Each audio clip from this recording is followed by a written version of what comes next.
ये शादी नहीं हो सकती। एक बार मैंने बोल दिया तो बस बोल दिया। पर पापा क्यों? प्रॉब्लम क्या है उस लड़की में? प्रॉब्लम उसकी कास्ट है। तुमने कभी हमारी इज्जत के बारे में सोचा है? लोग क्या कहेंगे, सोसाइटी क्या कहेगी? इस घर में दूसरे जात की लड़की नहीं आएगी। बस इस घर की एक लेगेसी है, इस घर की एक मर्यादा है और वो कायम रहनी चाहिए। लेगेसी?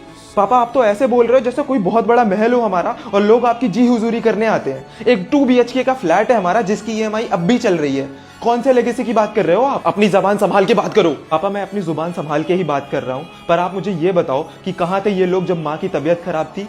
कहाँ थे ये लोग जब हम इस घर के लिए लोन ले रहे थे? कहाँ थे ये लोग जब मैं अपनी जॉब के लिए स्ट्रगल कर रहा था?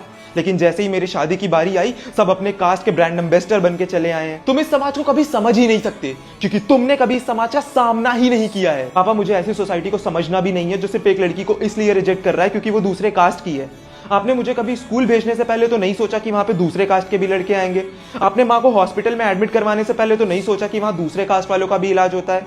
लेकिन जैसे ही मेरे शादी की बारी आई, सबको कास्ट का सर्टिफिकेट चाहिए। बहुत हो गया तुम्हारा। ये सब सिखाया है हमने तुम्हें? नहीं पापा, आपने मुझे सिखाया है कि दूसरों की रिस्पेक्ट करनी चाहिए, दूसरों की मदद करनी चाहिए, पर कभी ये नहीं बताया कि ये सब उनका कास्ट देख के करना होता है। और जहाँ तक बात रही समाज की, तो उस लड़की के साथ समाज को नहीं, मुझे रहना है।